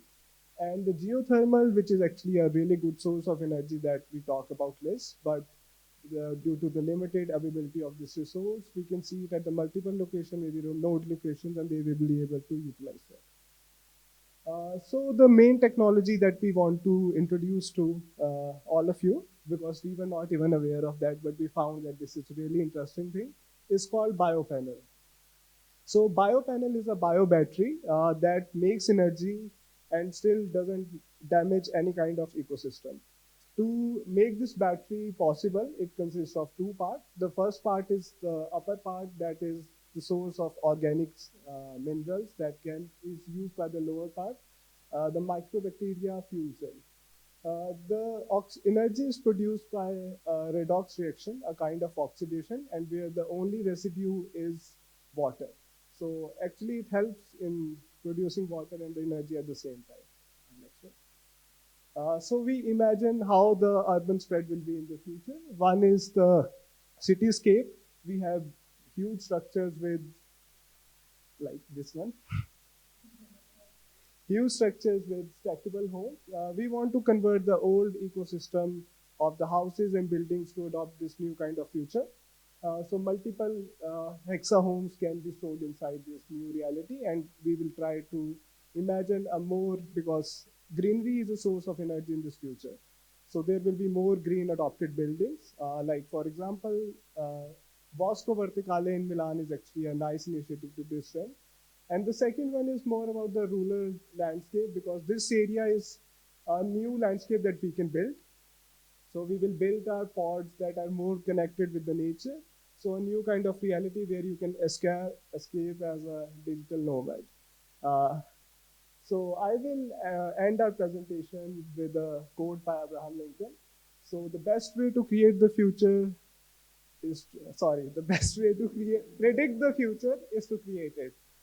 Thank you very much.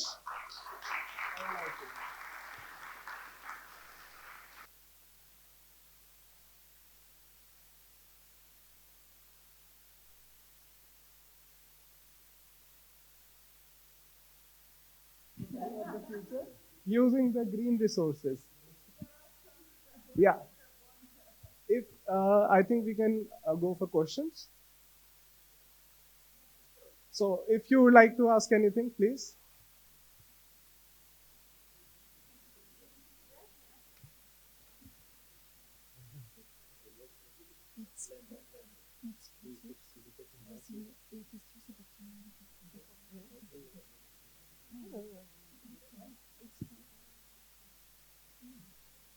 Oh. So, here we are. All the teams, thank you so much, because you did a great job, I think. I don't know if you agree with me. Just 9 days, because it's short time, but I think all teams show us a future in which we want to live, maybe. And if you have some question for all the teams, maybe they are.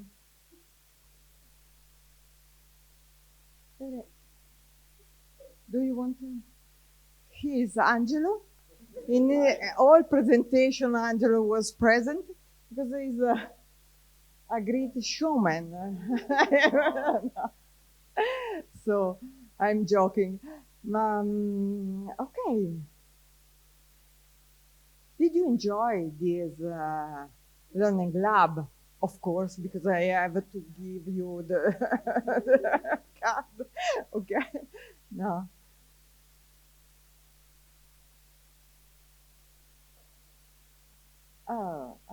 Maybe it's raining.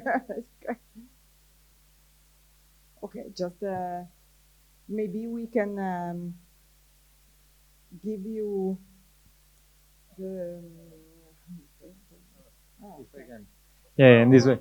I want to thank you, all of you, professors, and also my colleagues, for me and for all of us, because it was a really good experience for us to learn and to be in a challenging environment, and multidisciplinary and multicultural, and we found out how to address problems that maybe could be seen as distant from us and our background, but together we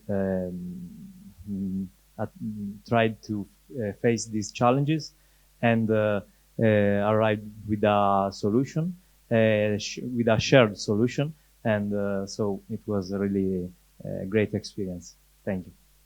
Thank you. Thank you. Thank you to all of you, because it's not simple to change your mind, to do challenges and so. And for us, it's very important because we are experimenting this model. And so you are our caveat. I don't know if it's in English, but and for me it's very important because you give us energy, positivity, and you challenge yourself in this. It's not simple because trends, you don't know what means trends, and so you have to find the right way to go to run this process. And so thank you so much to all of you for this experience. For us, it's very important. Can I? Okay. Thank you.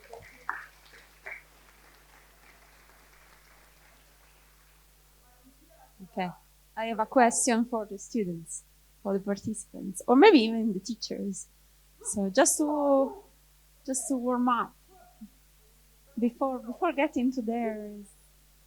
No, we have. Well, first of all, congratulations to all the participants because you have survived. First of all, it was a very long and intense learning experience. Where we learn as well from you, from observing you, see how you have went through your challenges as a team or even thinking challenges. So I wanted to bring a question that is an open question first to the participants, then again the tutors, the facilitators here are free to join the answer. It's also a reflection for myself as a teacher. So we have seen in your scenario generation, your way of observing the trends and to try to imagine a future. I've been quite surprised of how many of you were kind of, I don't know now in English, being hit by this dystopian future. So almost were like many of you were kind of convinced that the future ahead of us is gonna be not that great, not that bad. The technology, yes, is good, but maybe it's not that good. So I was quite impressed of reading this kind of signal, and I was maybe one of those that's saying, really, no, let's try to think positive. Let's try to see it in a different way. So I'm curious to know if going through your idea generation, your discussion within the teams, if you found any, how to say, change way of thinking different and seeing things in a little bit more, less dystopian way. So trying to being a little bit more positive. I don't know, is there anyone that can comment on that? Because I think that what we have seen today, there was this change. You started ideating only 2 days ago. So you have been worked fast, very fast. Is there anyone that wants to comment on that? Because thinking toward the future is not that easy, and educating for the future is even not easy. So I would like to know from the learners, what's your point of view? I can understand my question.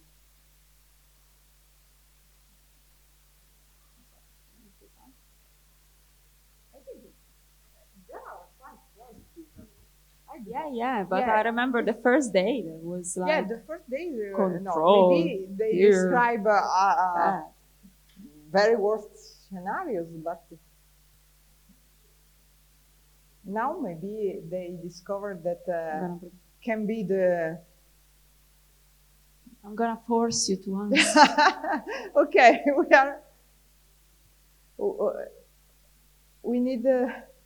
we need a case and this case. Oh, thank you. Okay, so first of all, thank you, professors. It was a wonderful experience for us. And yeah, as you said, that yes, people were a little bit inclined towards a dystopian, but I think I believe I represent, like, if I say for every one of them, for us, it was not kind of a dystopic organization. For us, we believed that for a new generation and for the future to come ahead, control in the society is very important. And without control, we have seen in the past and in the history that we as a race, as a human race, we have failed. Not one time, several times, and I believe we are still failing. Our planet is degrading, we are having wars. So a little bit of control, I think, is really important for the future, whether it is mandated from the government, whether it is mandated from any intelligence. And it's not dystopic, but it's utopian. It's not dystopian. Yeah. So yeah, it's like a perception, I think, and control is very important for in all these point of views. So yeah. Thank you.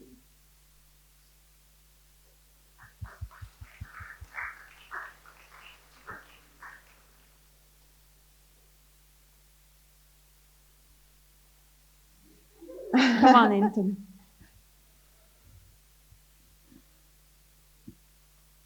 So everyone, I think Cass did a great job depicting what everyone was like trying to think. I can talk about our group in this scenario.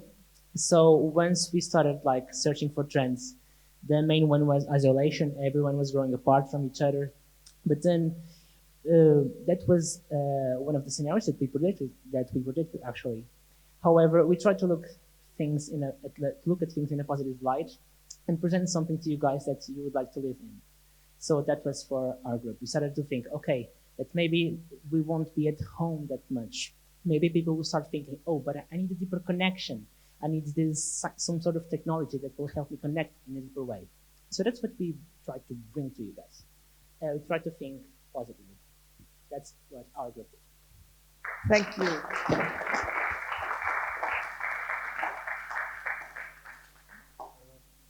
Like I would like to say for our group, like not all the future are dystopian. Like we envision, like if we are using the current technologies and like the society and even the artificial intelligences can guide us to create a future that is better for our planet, even for like the biodiversity and the causes we were trying to work on this workshop.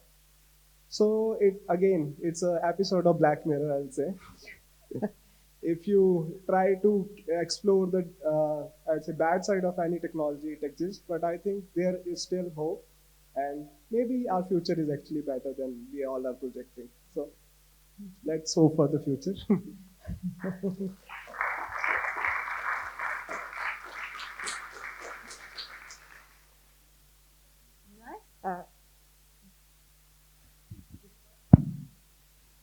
I found these answers to be very interesting because I was kind of I had some interest in the way you presented the to have control or to have an uncontrolled environment, and I was thinking, does the proposition with a bit of or lot of control that you have made came from the fact that we were using the matrix, you know? So it's no control or a lot of control, so there is nothing in between. Or if those propositions were a lot of control because we think that we need a lot of control, not because the tool of the matrix lead us to propose a lot of control because it was a binary choice. So I found this aspect to be very striking in the presentation because all of the presentation mostly have a lot of control in them, actually. I'm not sure I want to be controlled, but I'm an old man. Well, yes.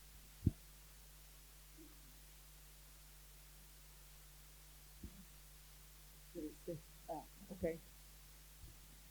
So in our matrix also we had one end, we had education, and sorry for my throat, but I hope I'm being as clear as possible.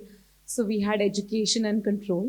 And when we began our when we began brainstorming, we were taking control in a very dystopic way with a very top-down approach and being controlled because we were of the mindset that the time of education and awareness is over and you need something super drastic. But then as we had more discussions and all, we realized that there are different levels of control, and there could also, like, the technology can help us build self-controls as well. And I mean, basically, I think even the environment, the biodiversity group had this matrix of human controlling technology versus technology controlling human. So I think it, like, when you speak of control, it really depends on the context, how you contextualize it.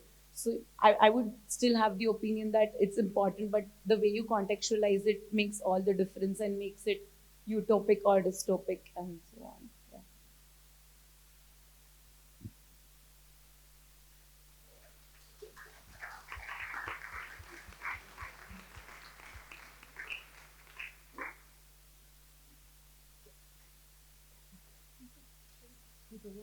Yeah.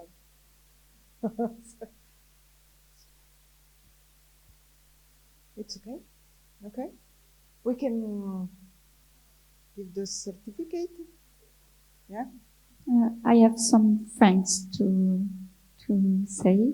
So for the student, I think your biodiversity, your diversity of background, culture, has made this experience very positive, and it's for thank you for your energy that transport us in the future. And then thank you for my colleagues, Marita, Valentina, Carmen, and Eva, and all colleagues that are in the consortium, because this experience was slow travel, 6 senses experience. I think we didn't need Gustav for sharing some French food, some feelings, and I am impatient to be to the next Learning Lab in Milano, in January. Maybe with Teki and with my EXA-O, maybe. I will transport it. Oh, I have to find a place for you. Yes. Yeah, okay. Okay. I can do this. And also for Valentina. That yeah, will take Valentina in exam. Madeira, and then I will come with my EXA-O. Yeah. Yeah. Et les derniers remerciements vont être en français pour Céline, qui n'est toujours pas là, puisque c'est notre support backstage, qui a beaucoup œuvré au niveau logistique et si vous la croisez, elle est sûrement en train de préparer le buffet suivant. Donc merci beaucoup à elle pour tout son travail. Et j'élargis aussi à tout le personnel de Télécom Saint-Etienne qui a œuvré. Nathan pour la partie technique, merci. Il y a Hugo qui prend des photos, mais l'ensemble du personnel aussi a œuvré, donc je les remercie beaucoup. Et je remercie Christophe et toute la direction pour avoir aussi cette ouverture d'esprit pour nous permettre de pratiquer des expériences pédagogiques qui sont un peu différentes de la normale, qui nous ouvrent vers le futur et qui sont aussi une démonstration de l'ouverture d'esprit de nos ingénieurs. Merci à vous. Voilà. Maintenant, now I can translate yes. from French with my AI. Maybe we can give all certificate of participation for the students, and we will begin with Mohamed.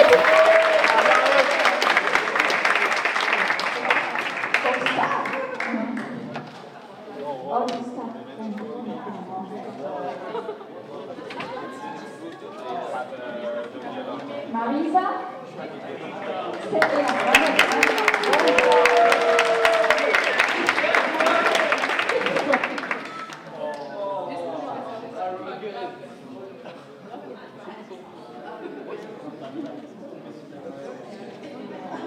Mickey.